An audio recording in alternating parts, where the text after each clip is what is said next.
Assalamualaikum warahmatullahi wabarakatuh. Perkenalkan, nama saya Mia Febrianti dari kelas 11 IPS SMA Nazatul Tulab. Di sini saya akan menjelaskan tentang karya tulis ilmiah Mapel Bahasa Indonesia yang disusun oleh Bapak Haryono. Kerangka menulis karya ilmiah atau susunan yang sesuai dalam menulis karya ilmiah.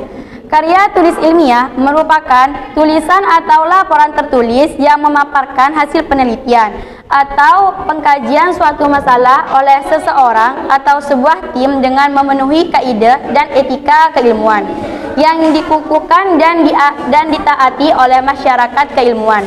Jenis-jenis karya tulis ilmiah seperti makalah, laporan penelitian, skripsi, tesis, disertai dan di lainnya karya tulis ilmiah. Disertasi dan lainnya. Karya tulis ilmiah jelas berbeda dengan jenis-jenis karya tulis lainnya yang bersifat non-ilmiah seperti novel, cerpen, dan sebagainya. Karya tulis ilmiah menyajikan fakta dan ditulis menurut metodologi penulisan yang baik dan benar. Sedangkan karya tulis non-ilmiah biasanya menggunakan gaya bahasa yang gaul, terkadang alay kalau kata anak zaman now.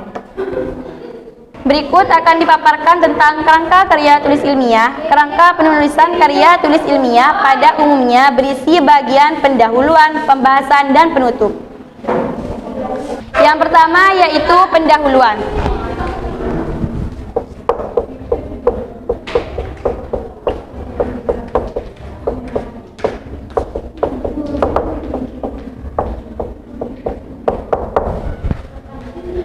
Pendahuluan itu berisi latar belakang, rumusan masalah, dan tujuan dan manfaat.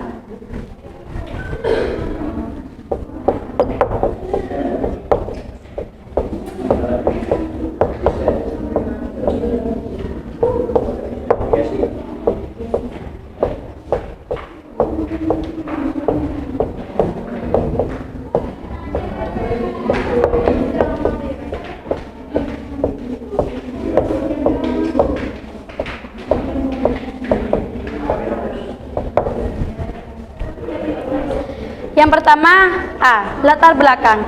Latar belakang menjelaskan alasan mengapa masalah dalam suatu rencana penelitian harus diteliti, pentingnya permasalahan tersebut, serta membahas pendekatan yang akan digunakan dalam penyelesaian masalah.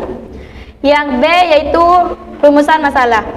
Biasanya bentuknya ada beberapa pertanyaan. Letaknya diawali karya tulis ilmiah, tepat setelah penjelasan latar belakang dalam karya tulis. Pertanyaan tersebut adalah permasalahan yang akan dibahas nantinya dalam karya ilmiah. Yang ketiga yaitu tujuan dan manfaat. Tujuan penelitian itu merupakan rumusan kalimat yang berisi keinginan penulis untuk memperoleh jawaban atas permasalahan penelitian yang diajukan.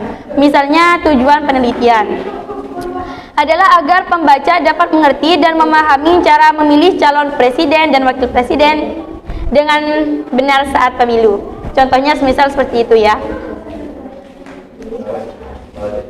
Sedangkan manfaat penelitian adalah dampak dari pencapaian tujuan. Contohnya seperti, anggap saja judul penelitiannya adalah pengkajian terhadap kesalahan dalam proses pemilu dan adanya golput dalam pemilu.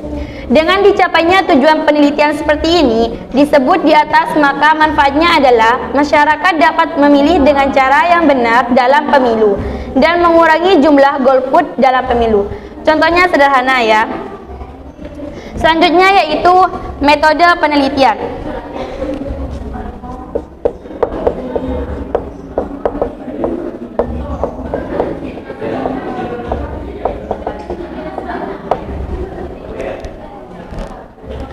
Metode penelitian merupakan tata cara yang dilakukan dalam rangka untuk mengumpulkan informasi atau data, serta melakukan pengajian terhadap data yang telah dikumpulkan tersebut.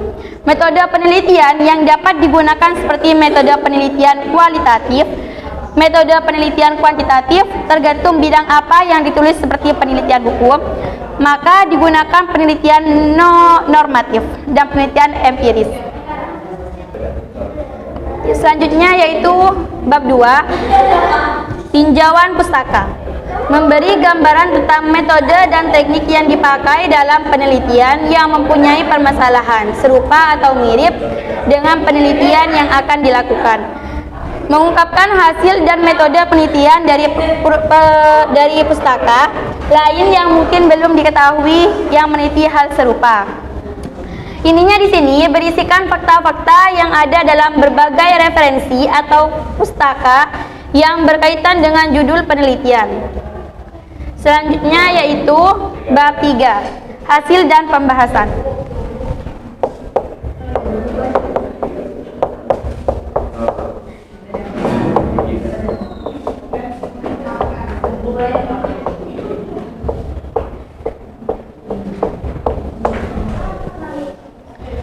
Bab 3 yaitu hasil dan pembahasan. Berisi penjelasan atau uraian tentang hasil penelitian yang mencakup segala aspek terkait dengan penelitian dan pembahasan, yaitu membahas keterkaitan faktor-faktor dari data yang diperoleh, kemudian menyelesaikan masalah tersebut dengan metode yang ada dan menganalisis proses dan hasilnya penyelesaian masalah. Yang terakhir yaitu bab 4, penutup.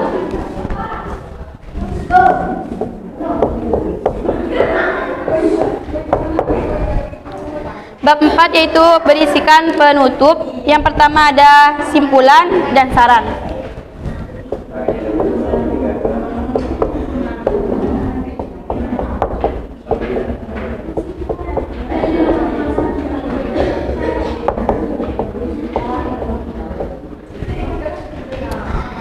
Simpulan biasanya berisi jawaban dari rumusan masalah yang yaitu hasil penelitian yang diuraikan dalam pembahasan yang diambil intisarinya sebagai sebuah kesimpulan. Yang kedua yaitu saran. Dikemukakan dengan mengaitkan temuan dalam simpulan dan usaha menyertakan jalan keluarnya. Kurang lebihnya seperti itu presentasi dari saya. Apabila ada kesalahan saya mohon maaf. Wassalamualaikum warahmatullahi wabarakatuh.